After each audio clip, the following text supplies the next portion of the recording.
Hey, what's up, guys? Welcome to another episode of the Sunday Morning Shred with me, Mark Murray.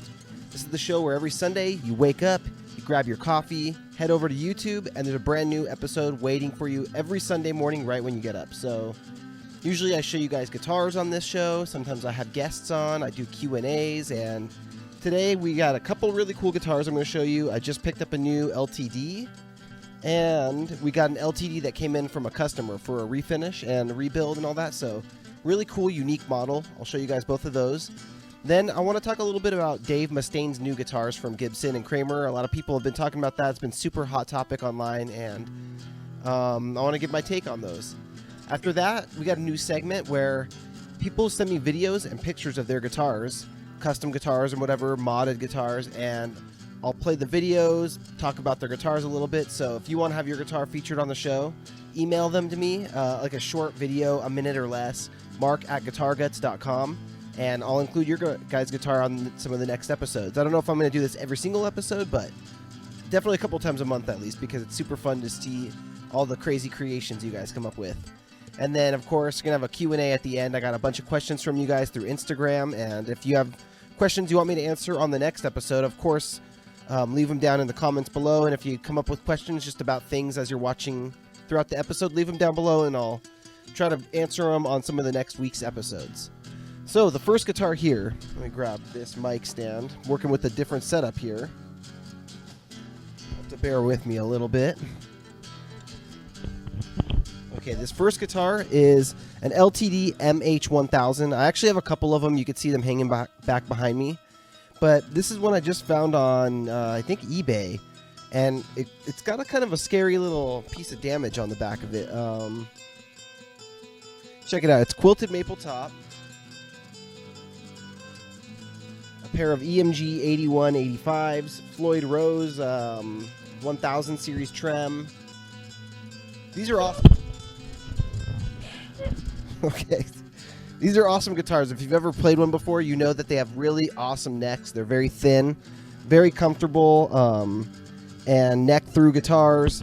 I think they're made in Korea. Yeah, made in Korea, which all the best LTDs have always been made in Korea.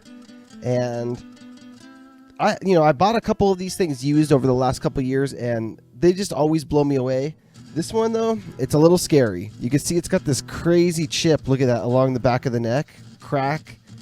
He said that he's had string tension on it for a year, that he bends the neck back and forth, like a normal bending back and forth, and it doesn't creak, it holds tune, it's totally fine. So this is going to be one that I keep for myself. I'm not going to try to sell this to somebody, like buy some broken guitar, fix it and sell it.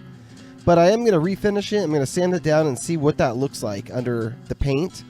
You never know. I'm probably going to end up drilling a couple holes and putting some supports through it, and it's going to be on Trash to Thrash when I do this, because I came up with a really crazy paint scheme recently, and I'm not going to reveal it until I actually start doing it on the episodes in probably a month or two. It's going to be in a little while.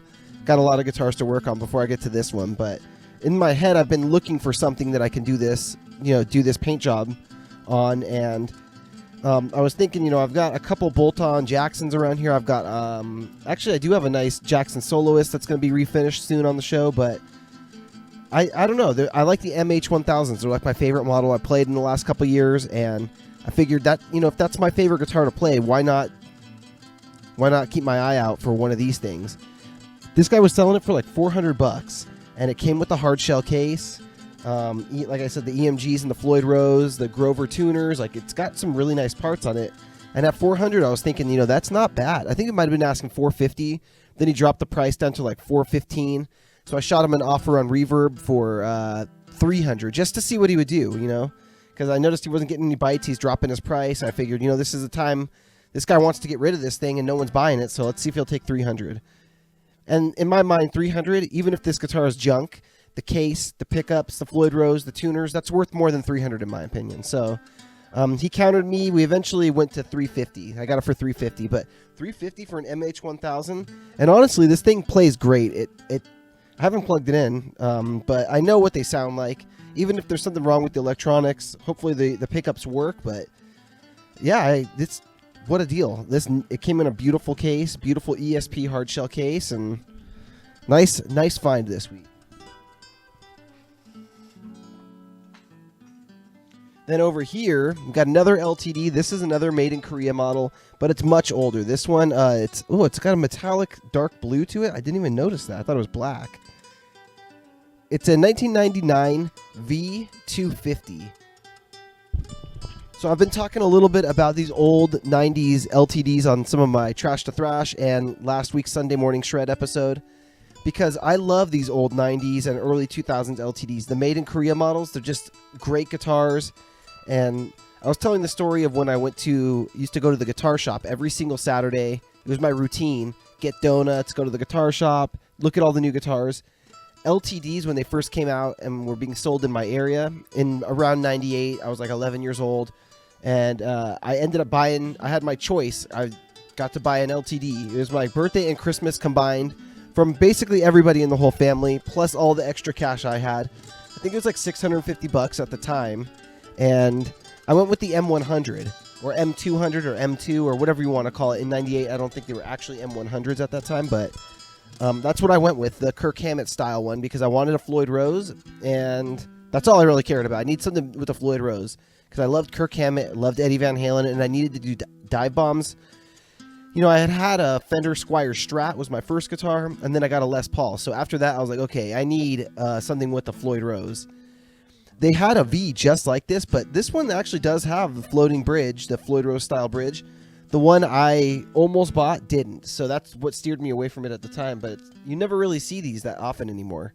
They're pretty uncommon, and I'm going to be doing a refinish on this one. It looks like we're going to be doing black with white crackle and like some flat matte black on the back of the neck and the back of the body. Refinish the headstock, so this is going to be a really fun one. I think these are going to be featured on the same episode of Trash to Thrash, probably, like I said, in a couple months. You know, a month or two, that episode won't come out for it, because obviously neither of them are even started. So I've got a bunch to work on before them, but got a lot of LTDs in the house right now, and I got a lot of Vs, you know. I got 2 Arbor Flying Vs I've been working on. Those are going to be on the show in the next couple of weeks, actually. They're coming up on the schedule, so keep an eye out for all the Flying Vs and the LTDs. I love Jacksons, but I think I like LTD more. Just by a little bit, though, because I do love Jacksons, and there's a couple Jacksons I have that I think are amazing guitars. Okay, so let's go over to the computer here, and I want to look at and talk about Dave Mustaine's guitars. Okay, so here they are. We got a couple different models that came out. This Green Burst Flying V, Gibson Flying V. It's got a green burst, which I think actually does look really good. It's probably got his signature pickups on it, I'm guessing. I think this thing's rad. A lot of people have been saying they don't like it online, that it's cheesy. Yeah, he's got a Seymour Duncan pickups. I think it's cool. It's like a 30th anniversary of Rust in Peace, because there's a little bit of the green like this on the cover of Rust in Peace, and I don't get what people don't like about this. I actually like these guitars better than the signatures he had from Dean, like with the crazy graphics and the silver one. This thing looks super clean too. I think these things are classy. I think they're cool. You know, a lot of people maybe are criticizing it because his Dean guitars were so much edgier. They had the pointier corners. The Gibsons are like more, 60s style with the rounded corners, or 50s style even.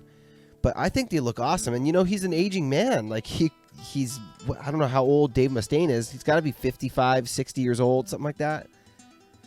I also think it's awesome that they made him a signature acoustic. Like, how cool is that? He got a whole array of new guitars to play. And when you see him live, he's going to be playing the acoustic. He's going to be playing those 2 Flying Vs. And then they also made him a Kramer Flying V, which looks just like the old Dean ones. It looks like a Jackson King V, or actually looks pretty similar to the LTD I was just showing you guys here. I think these things are all cool. I like the Kramer one. I mean, would I play them? Probably not. I have a different style taste, I would say, than these are, but I think they're all awesome. The acoustic is cool. Leave your comment down below what you guys think about these. I don't get what the negative criticism is that he's been getting for these guitars, because to me, they're really cool. All right, so let's get into the guitars that have been sent in to me from viewers of the show. The first one we have here is it's an EVH style, really cool. We got the link down in the description below to the full video on YouTube of Ken Berry talking about his Frankentelly. But check this thing out. This is really cool. I've had an idea, you know, people have brought it up to me before about doing a Frankentelly, but obviously I have not gotten around to it. And yeah, I think this thing is really cool. It's got an F-hole in it. Single volume. It says tone just like the original Frankenstrat. He made this cool cut pickguard for it. Or, yeah, custom cut pickguard for it, you know, with no selector switch. That's a cool guitar. Good job, man. I've seen somebody else was actually building one recently and sent me the black and white pictures before it got its final color, and it looked really cool too. Okay, and then here we have from Bruno. Bruno sent in this blue Frankenstrat Les Paul, so a couple cool EVH style guitars. Yeah, man, blue looks great in the Frankenstrat style, but on a Les Paul, that's crazy. He sent me like a little description of the guitar, so let me read that. It says, "It was the day after Eddie passed away, and I was still really bummed out about it. I had that Epiphone Les Paul Black Beauty that I wasn't using much anymore and decided to make a project out of it in honor of my high school hero. After a few tweaking and all," a little typo there, "the guitar was done. It has the bridge pickup of an old Beretta a friend of mine had." That's awesome. So he has a Kramer pickup in it, which is Eddie's 80s style and sound. Small details have been made to fit the original Frankenstrat. So he put a pickup selector in the middle cavity, a small penny for the bridge. Let's look at some of the other pictures. Oh, here's another picture here. Blow it up a little bit. Oh, it's actually a quarter. So I'm thinking he's probably from another country because he called it a small penny for the bridge and then the fake neck pickup. I wonder where Bruno's from. Yeah, man, I think that looks really cool. Good job, dude. That was a Black Beauty. So, yeah, you could actually see in some of the spots. I think he left the factory black paint on there because you could actually see the binding showing through where the black is. Yeah, that's pretty cool. Oh, check this out. So Finn W sent this in. This is he has a Jackson, and he sliced off the horn, made it into a Haxon like I like to do, and then put blood splatter all over it. That's awesome. I've seen one other guy do this before. I cut off the bottom horn, and I actually sent him a t-shirt. I had like a thing going for a little while after I made the first Haxon that if you turned your guitar into a Haxon or sliced something off it like that, that I would send him a Guitar Guts t-shirt. So yeah, this is pretty gruesome looking. Dude, Finn, good job, man. That is pretty awesome. I love seeing that. If you guys have the balls to chop a big chunk of your guitar off, send me a picture and I'll send you a Guitar Guts shirt. And also, Finn, if you want a Guitar Guts shirt and you see this, I'll send you one. Should have told him through Instagram. All right, this one here is from Edward Story. It's an Explorer he's been building. Hi, I'm Ed Story, and this is my custom guitar that I've been making by myself recently. I've been going for a kind of Gibson Explorer shape. All of the hardware that you see drawn on here isn't going to be what it's going to be like. I've changed my plans completely. There's going to be a Epiphone Les Paul bridge here, humbucker pickup from Epiphone Les Paul, another humbucker from the same guitar, and then a single coil from an old guitar here. Tone pots, volume and tone pots here. I'm going to move these away from each other and put a pickup selector in the middle. And I'll be using this neck here from an old guitar that I got quite a while back. It's going to be painted all white with purple stripes, including the neck, so it's going to be a bit like an Eddie Van Halen guitar, but purple and white. That's all for now. You'll probably see me again on Sunday Morning Shred in the next couple of weeks. And this is about it. Bye for now. This one's an interesting one. So this is an Aero Flying V. Let's go ahead and play it real quick. This is from Nick, by the way.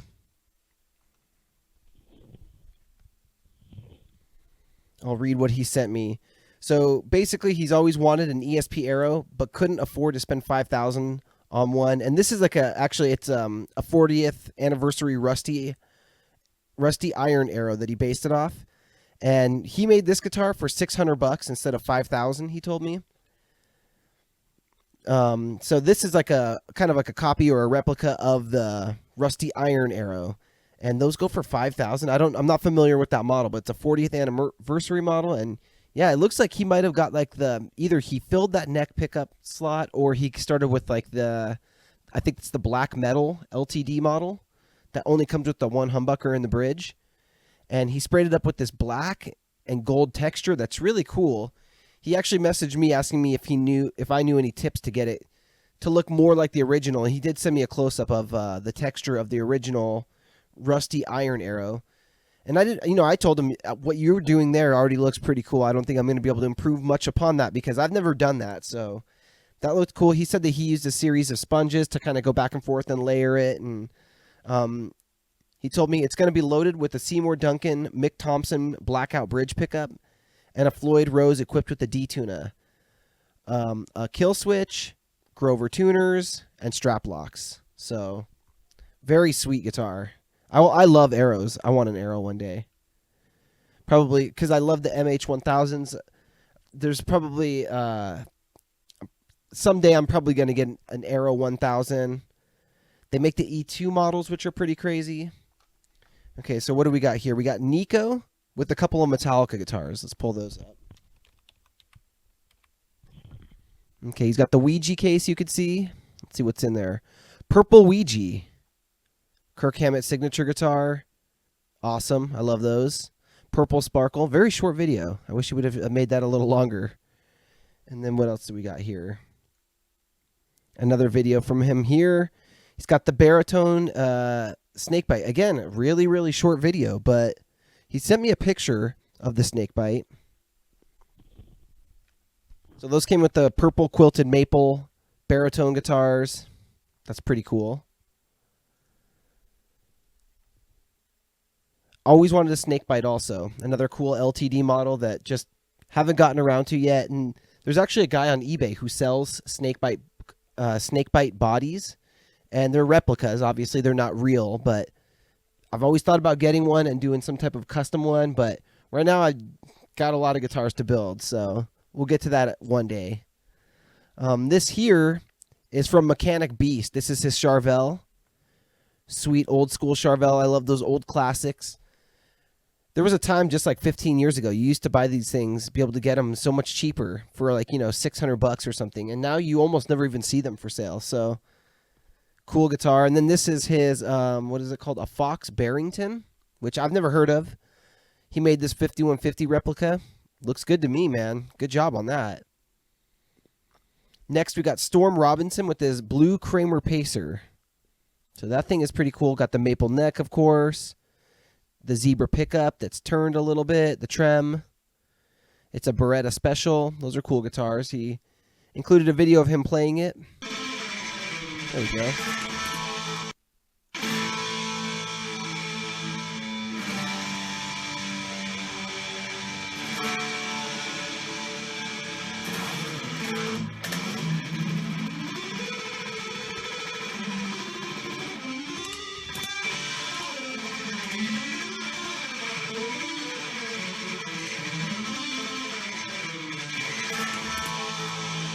Very cool. Nice, man. Cool guitar. Let's throw some stripes on it. Email me. Actually, I did paint one that was that exact same color blue, but the one I did had a Floyd Rose on it, so it was a different model. And then this is cool here. This is from Eduardo. And Eduardo is a voice actor. He does the voice of Mr. Peanut Butter on the Spanish dub of BoJack Horseman. And I painted this guitar, put the kill switch on it for him, and he sent me this a little while ago, so I wanted to include that on here, but check this out.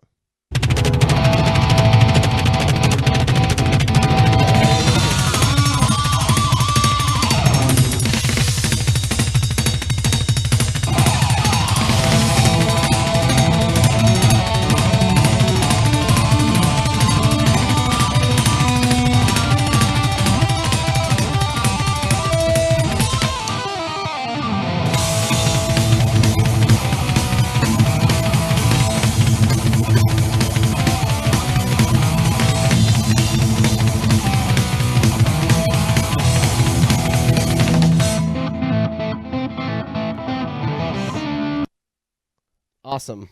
I love it. Eduardo's a cool dude, so he has a couple different Van Halen guitars. He just recently picked up a Music Man. You don't see too many of those things.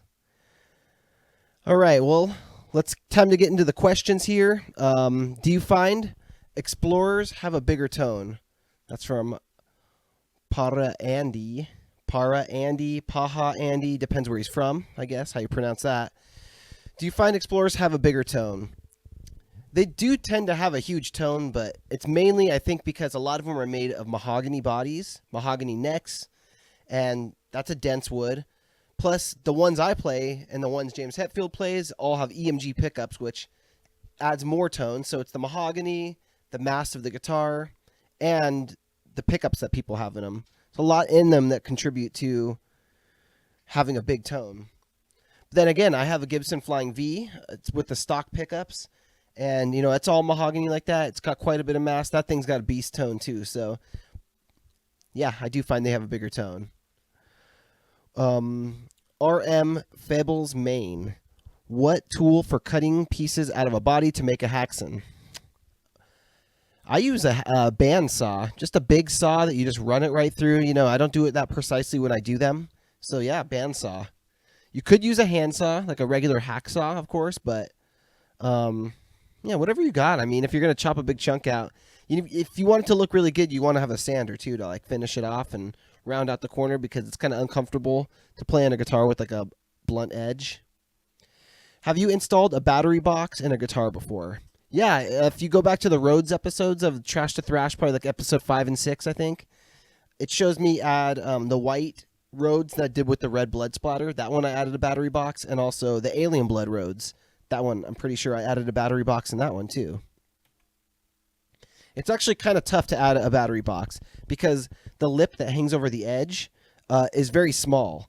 And it doesn't leave you for a lot of extra space. So if you don't have a steady hand or, you're using a non-precise tool and you cut too far over, the lip of the battery box isn't going to cover it and it won't look really clean. So you want to make sure that you make some type of template maybe, or use a bearing, a bit that has a ball bearing, so you can lay down a little template and follow the template with the ball bearing. I showed it in that episode, though. Go check that episode out. That was Jack Hitani. Dawood Akbar. Okay. I made that seem more complicated in my head than it was. Is it possible to install a Floyd Rose into a string-through body? It is possible. I'm going to show a little bit of it on one of the upcoming episodes. Oh, string-through body. That's even trickier. I was going to say, I've converted a Strat-like guitar to a Floyd a couple times, and I've recorded that, and that's going to be coming up on a future Trash to Thrash. But, okay, so is it possible to install a Floyd Rose into a string-through body? It is possible, but it's a lot of work. Typically, you're going to need to angle the neck properly. You're going to need to route out a ton of material out of the back of the guitar and the front of the guitar to make it sit properly. So it's usually it's not worth as much trouble as the effort. But some people ask me about it, and when I quote them $250 in labor to do something like that, plus $250 for a Floyd. A lot of the guitars they're trying to do it to, it's cheaper guitars that didn't come with the Floyd. And you're talking about putting $500 into a guitar that's kind of like a cheaper guitar. If you were going to do it to an expensive guitar, still at that point, I would say maybe consider selling the guitar or keeping it and just buying another one that's already, that at least has a Strat type trem and has springs in the back, because that's a lot of material to remove and it's a lot of work to put those in. Most shops don't even want to do it. Alex Scher, what is your favorite paint to use on a guitar? Typically, for most of the color coats I use Rust-Oleum 2X. It's super durable. It's got a built-in primer, and it comes in a lot of different colors. If you follow the instructions on the back and you wait the proper time for recoats, it's good paint. Okanza Kentel Labos. Okay. Sorry about that. I have no idea how to read anyone's name, apparently. Can I send you pictures of ideas for projects? Of course. You can send them to me. Send them to me on Instagram. That's where you contacted me before. Sure. Hey, what's up, Noah Mansfield? Actually, Noah, this is his LTD Flying V right here. So What's up, Noah? Favorite live show you've ever seen? Comes down to a couple of them. King Diamond was definitely one of my favorites I've ever seen. Between the Buried and Me is always great. But I've seen Metallica a few times, and one of them was on my birthday and also the day I got engaged. So that was probably my favorite live show I've ever seen because it's obviously Metallica. We went out on like a little vacation to Portland, and me and my fiance just had like a crazy awesome weekend. So that's probably my favorite one.